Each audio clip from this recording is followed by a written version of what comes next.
Bonjour tout le monde, bienvenue à cette nouvelle vidéo de TLE 2016 édition ECW 1996. On a, dans notre dernier épisode, on a terminé en fait notre mois et on a eu Barely Legal comme Barely Legal comme pay-per-view qui a fait un bon B. Ça fait de Barely Legal, je pense, notre meilleur show qu'on a fait. Ah oui, notre premier Guilty as Charged, notre premier pay-per-view de la partie. Non, notre premier pay-per-view de 96, pardon, avait quand même fait une bonne note aussi. On a eu Steve Austin qui a gardé son titre de la ECW en battant Terry Gordy pour une deuxième fois. Dean Malenko a battu Rey Mysterio Jr. Les Pitbulls ont battu les Public Enemy dans un pur flop, dans un TLC match pour les titres par équipe. Barry Saturn a battu Terry Taylor. Taz a battu Chris Benoit. Taz a fait son grand retour. Sabu, Axel Rotten et Boss Mahoney ont battu The Sandman et Malevolent dans un street fight. Raven a battu Terry Funk dans un combat en cage. La Parka a battu Scott Taylor et Psycho 6. Et Mikey Whipwreck a battu Bobby Dudley Devon pour le titre télévision. Big Dick Dudley a battu Nova. Et Stevie Richards a battu Tommy Dreamer. On a fait un bon profit de 89 000 $, ce qui en fait de loin notre meilleur mois jusqu'à présent. 89 000 $, c'est beaucoup. Beaucoup en ce moment. Ensuite, si je regarde notre popularité dans le Tri-State, on est rendu bien populaire, mais dans le Mid-Atlantic et dans le South-East, ça monte aussi. Même dans New England, on voit que ça monte légèrement. Dans le Great Lake aussi. Je sais pas si ça nous permettrait d'avoir un meilleur broadcast deal. En ce moment, on a des... C'est pas top, là, ce qu'on a. Non.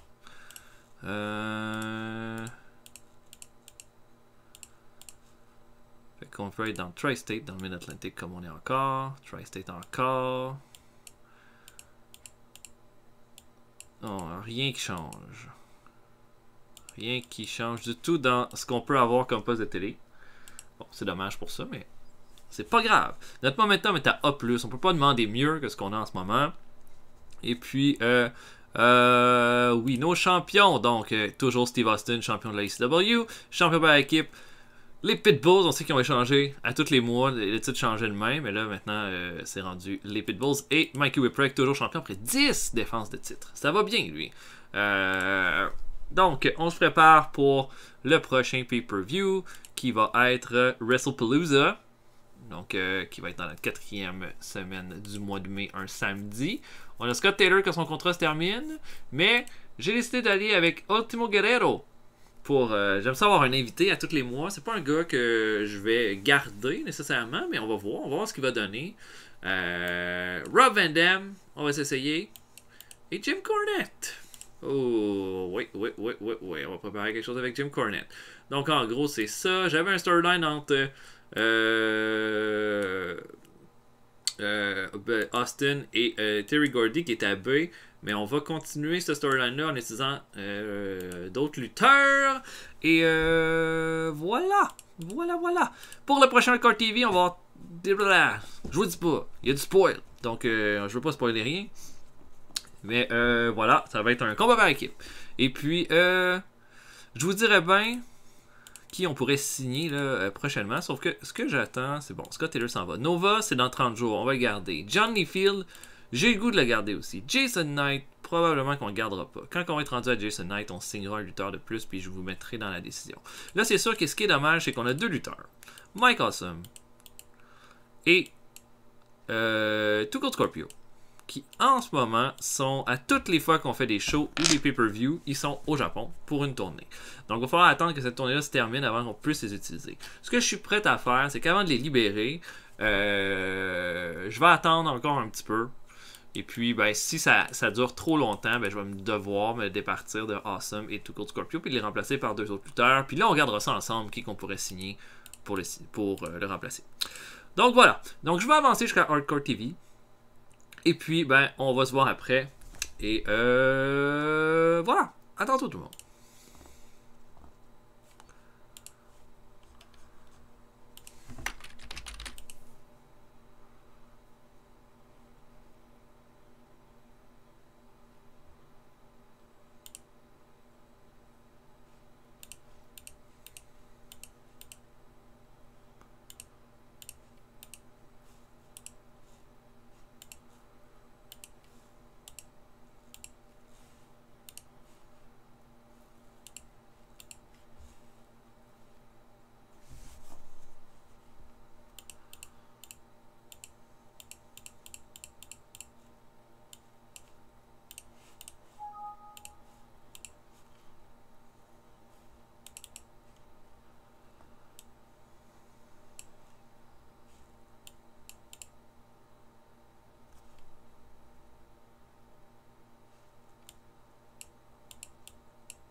Oh! Et là, je fais juste un update, là, mais ça a l'air d'être la guerre WWF, WCW. Regardez-moi ça, le Giant. La WWF a fait une offre au Giant, mais pour Bret Hart, la WCW a fait une offre aussi. Bon, moi, je peux pas en faire, évidemment, parce que je suis un tout petit lutteur. Mais toute petite compagnie. Mais c'est la guerre! La guerre! Et puis c'était un Nitro, regardez-moi ça! Le Giant et le Zodiac ont battu Sting et Lex Luger. Wow! Jim Duggan a battu Earl Robert Eaton et un segment avec Hulk Hogan et Randy Savage. Ça a l'air de tout un PPV, ça, ou juste un show. Smoky Mountain Wrestling, Bob Orton Jr. a battu Ricky Morton. Hey, Bob Orton a l'air à moitié mort là-dessus. Wow, sa tête et ses bras sont faibles. Ok, donc désolé, là, je continue d'avancer, on se voit après. À tantôt.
Ok, notre show est ce soir. Et puis bon, c'était le Monday Night Raw qui a fait un C. Mais je pense que c'est pas à cause des. Ben, c'est peut-être à cause des notes, mais ils sont allés faire un Monday Night Raw au Japon, eux autres. Là. Ils sont fous comme ça. Avec Undertaker qui a battu Mabel par disqualification dans le main event. Les Smoking Gunns ont battu PG-13 pour garder les titres par équipe dans un combat oubliable. Le reste, c'est juste des segments. Ok. La humoriste qui re-signe à la WCW. Et puis, il nous reste une journée avec Scott Taylor.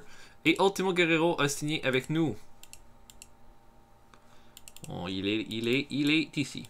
Donc, lui, on va s'en servir pour quelque chose de spécial, mais vous allez voir. Mais voilà, là, ça devrait pas être impressionnant.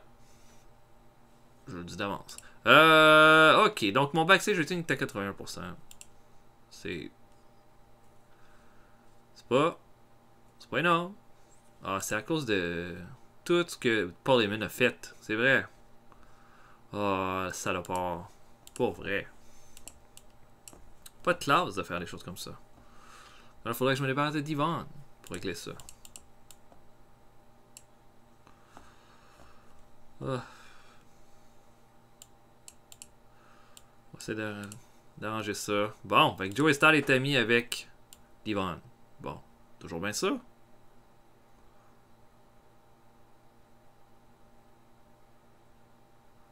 Wow. C'est littéralement tout le roster. En 2 shows, il a fait ça. C'est incroyable, c'est la première fois que ça me fait ça. Je trouve ça vraiment fascinant. Ok. Donc, je book. Je vous dis pas c'est quoi le main event, ça va être une surprise. Mais on se voit après. À tantôt, tout le monde. Ok, on commence ça. On est devant 6082 personnes au Herbrooks Arena. Et on en pre-show, on met Dory Funk Jr. qui affronte Easy Money. Un combat tout à fait oubliable avec Dory Funk qui va gagner avec un Texas Cloverleaf à 9 minutes 19. Rien d'intéressant à en dire.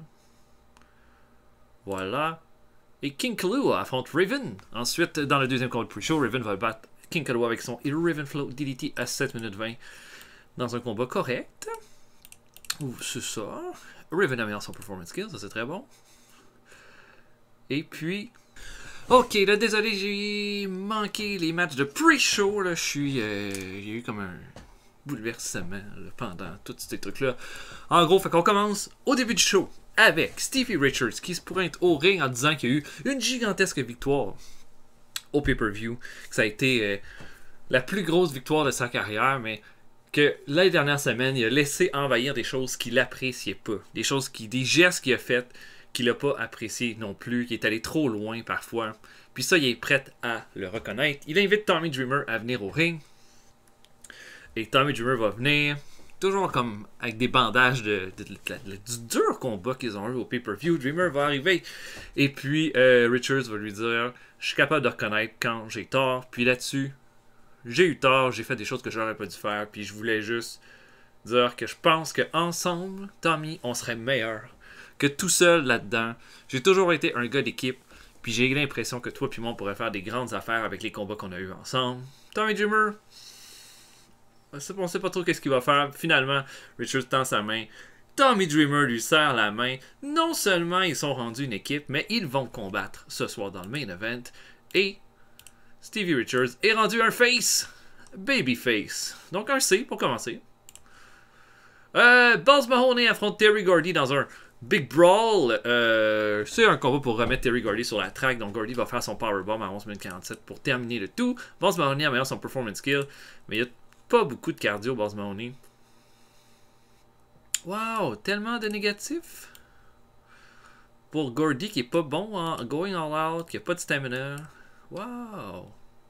Incroyable. En tous les cas, Terry Gordy l'emporte. On lui donne un peu de heat. Et voilà.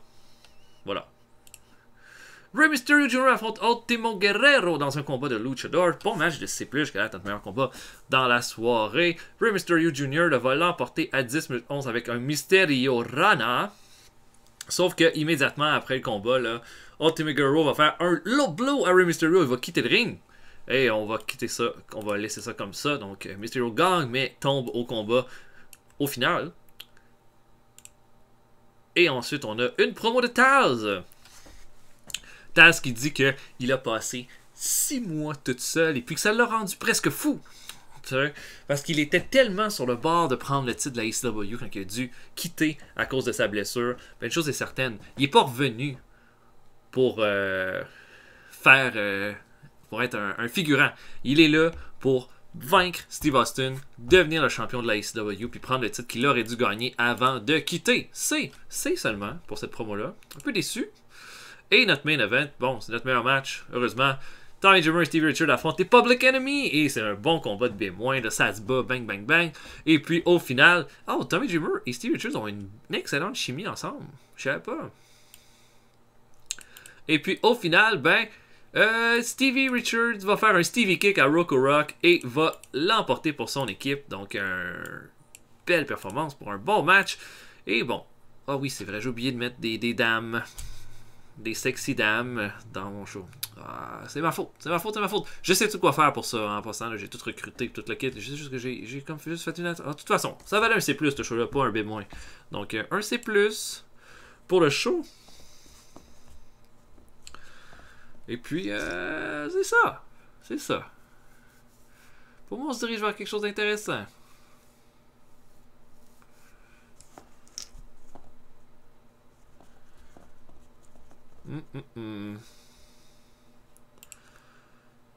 Fait que 6082 personnes. On avait... Oh my god, c'est beaucoup plus. Quand même, c'est comme 200 personnes de plus que la dernière fois. Ok, le contrat de JBL se termine. On va leur signer pour 1 an. 1200, combien il gagne en ce moment? Il veut 1200. Est-ce qu'il vaut ça? Il est à 1150. On va remettre ça au même salaire. Pour 1 an.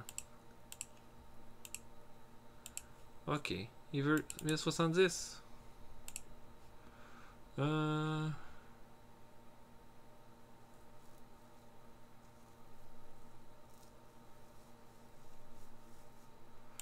je pense que je garde ça couvert. On fait de l'argent. On va pas commencer à faire à être picky sur ces trucs-là.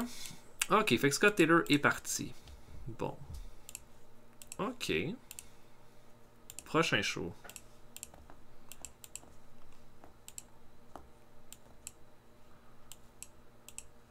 J'aimerais ça que le Sandman. Le Sandman. Qu'il faut qu'il finisse. Ça va être avec Sabu.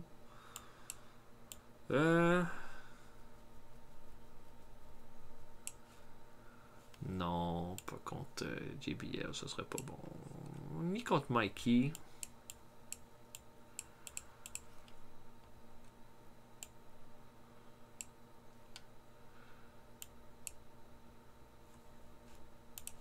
On pourrait avoir... Non, parce qu'Austin est blessé encore. On va pas le faire lutter. On prendra pas de chance. Mais on pourrait avoir un Taz contre le Sandman. Au main event du prochain show. Ça va être un bon main event. OK! Donc, je vais avancer jusqu'à la fin du mois. Jusqu'à la fin de la semaine pour le prochain Hardcore TV. Et puis, on va se revoir plus tard. Donc, à tantôt tout le monde. OK! Donc, Dory Funk Jr. annonce son retrait des rings.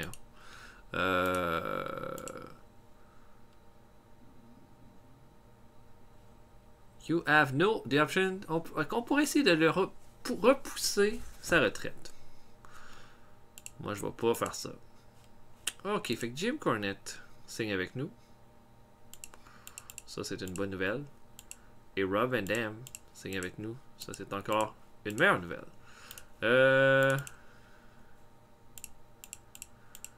Il veut un color commentator, je pense que c'est logique aussi. Mais en plus de ça... Non, je pense que ça c'est bon. Pour Rob Van Dam, mid-carter. Ok. Donc... Jim Cornette, ici. I guess que Jim Cornette est une bonne influence, faudrait voir là. Bon. Rob Van Dam, c'est négatif. Jim Cornette, c'est un locker room leader. Donc ça, c'est vraiment bon. OK. Donc voilà, c'était ça la nouvelle. Donc je continue d'avancer et on se voit tantôt. À plus tard tout le monde. OK. Donc, Mysterio est blessé pour 6 jours. Donc c'est pour ça qu'il n'est pas disponible. Notre backstage rating est quand même haut, à 83. On va regarder. Peut-être un petit medal au hasard. Attends, mettons un gars comme Nova. Tout le monde aime Nova. Et Mikey? Non, pas d'amitié. Donc, je book main event Taz contre le Sandman dans un combat ECW Rules. On regarde ça et on se voit après. À tantôt, tout le monde. Ok, on commence en pre-show alors que JD Smith affronte Hawk Myers. Bon petit match de D- avec JD Smith qui va faire un Northern Light Suplex à 10 minutes 24 pour gagner un rare victoire pour JD Smith, mais il gagne celle-là. On a ensuite performance de D- pour JD Smith, E+ pour Myers. JD Smith était off his game. Ensuite, combat de Luchador alors que Blitzkrieg s'en prend à Psychosis. Je commence à penser à avoir Blitzkrieg juste dans le roster parce qu'il est vraiment bon. Puis il fait des bonnes performances quand je l'utilise en combat de pre-show. Tiens, ben, je vous pose la question, c'est comme, dites-moi dans les commentaires, est-ce que vous pensez que je devrais signer Blitzkrieg, qui est comme, si vous le connaissez pas, c'était vraiment un incroyable luchador, Blitzkrieg, qui était vraiment pas longtemps, qui était vraiment bon. En tous les cas, Psychosis va le battre à 6 minutes 52 avec un flying leg drop. Bon match. Et on ouvre le show. Alors que Taz fait son entrée pour dire que ce soir, là, le Sandman, ça va être, il va lui montrer, là, il est là pour faire un impact. Et puis Chris Benoit va se pointer au ring. Il est pas content. Il arrache. Taz il dit qu'est-ce que tu veux là? Tu veux un autre beatdown? Et Chris Benoit va y arracher le micro et dire écoute-moi bien, Taz. Moi là, quand je suis arrivé au pay-per-view, je savais pas que tu allais être de retour. Puis je savais pas que c'est toi que. Certainement pas que c'est toi que j'allais affronter. Donne-moi une autre chance contre toi. C'est certain que je vais te battre. Sauf que je suis pas là pour ça. Moi, je suis là parce que on m'a volé ma chance au titre mondial. Puis tu n'as pas le droit, toi, de demander un combat de championnat. Tant que moi, j'ai pas eu mon rematch que je mérite à cause de l'intervention de Terry Gordy. Et là, ça commence à brasser. Et là, viens-t'en. Et puis, finalement, ça va juste brasser un peu. Mais ça va se terminer là-dessus. Ça nous fait un strong start et un C+ pour commencer. Combat par équipe. Ouh! Donc, Perry Saturn et Dean Malenko affrontent Laporca et Mikey Whipwreck. Saturn et Malenko ont une excellente chimie ensemble. Bon à savoir. Et la gimmick de Perry Saturn est stale. Fait qu'il faudrait la changer. Mais, wow, bon match. Et puis, ben, qu'est-ce qui va se passer? En gros, là, Black Parka, c'est toujours très over, fait beaucoup de danse avec la foule et tout ça. À un moment donné, là, va être en bas du ring. Puis là, va se faire donner une chaise. Puis au lieu de frapper Malenko avec, va commencer à jouer de la guitare. Perry Saturn va regarder ça, va rien comprendre, va se revirer. Mikey Whipwreck va faire un whippersnapper pour la victoire. Et voilà, la Parka améliore son performance skills. Mikey Whipwreck et Dean Malenko avec ce match-là. Vraiment un bon match. Et puis après le combat, Saturn prend la chaise et va assommer la Parka, là, alors que Malenko, lui, là, va s'occuper de Mikey Whipwreck. Et voilà, c'est moins. Et c'est le seul segment que je vais faire pour préparer le match entre la Parka et Perry Saturn au pay-per-view. Mais voilà. Mais l'idée d'une équipe entre Saturn et Dean Malenko, c'est vraiment intéressant. Ensuite, Rob Van Dam fait ses débuts à la ECW et affronte Little Guido. Et c'est un petit match de 10 minutes 19 où tout le monde va bien paraître. Et Van Dam va l'emporter avec un split legged moonsault à 10 minutes 9. Déjà une belle performance là, de la part de Van Dam. Donc je pense que ça promet. Puis il va avoir un match pour le prochain pay-per-view. Et main event, Taz et Sandman s'affrontent dans un Big Brawl. C'était le seul combat que je pouvais vraiment faire un Wild Brawl avec. Puis bon, c'est ça. Le Sandman n'a pas tant de stamina ni Taz. Mais quand même, ça donne un bon match de B-. Taz va l'emporter cependant clean sur le Sandman avec un Taz Machine. Et puis voilà, la rivalité. Bon, il y a une grosse rivalité avec Taz, Chris Benoit et Steve Austin et Terry Gordy en ce moment. Donc ça augmente. Les deux ont une excellente chimie ensemble. En tous les cas, ce combat-là, c'était pour permettre à Taz d'avoir une grosse victoire pour lui donner de l'overness. Et c'est ça qu'il va aller chercher. On augmente la popularité dans 3 régions. Et puis, on a bien fait ça. Bien fait ça.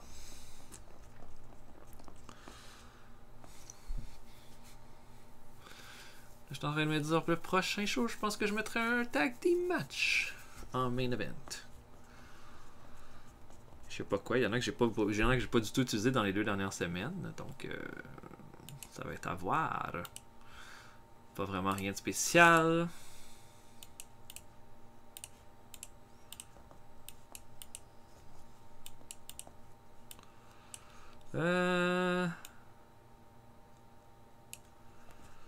Si j'y retourné avec les Public Enemy. Non, on va pas faire ça. Je sais pas. Si les Public Enemy, c'est le way to go au prochain show. Over est encore juste un opener. On va lui donner quand même quelques bonnes victoires, là, puis il y a des bons matchs. Hello! Pas si populaire que ça dans le Tri-State, par contre. En tous les cas.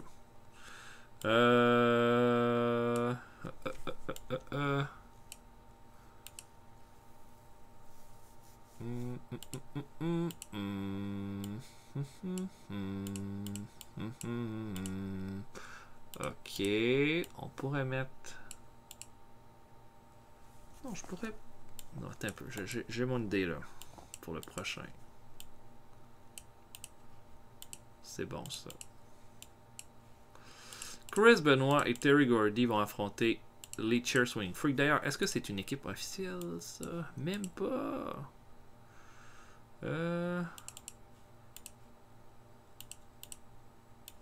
Les Chair Swing Freaks. Ben la misère que j'avais jamais fait cette équipe-là encore.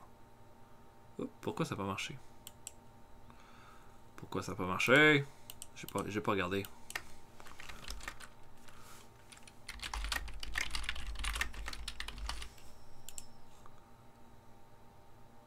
Oh!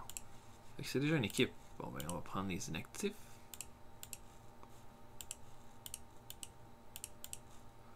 Duh! Chair Swinging Freaks.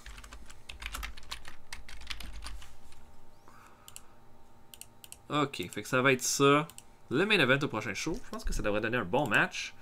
Et puis, ben voilà pour ça. J'espère que vous avez apprécié. Comme j'ai dit, écrivez-moi dans les commentaires si vous considérez que je pourrais peut-être avoir Blitzkrieg dans le roster, vu qu'il a fait des bons matchs en pre-show dernièrement.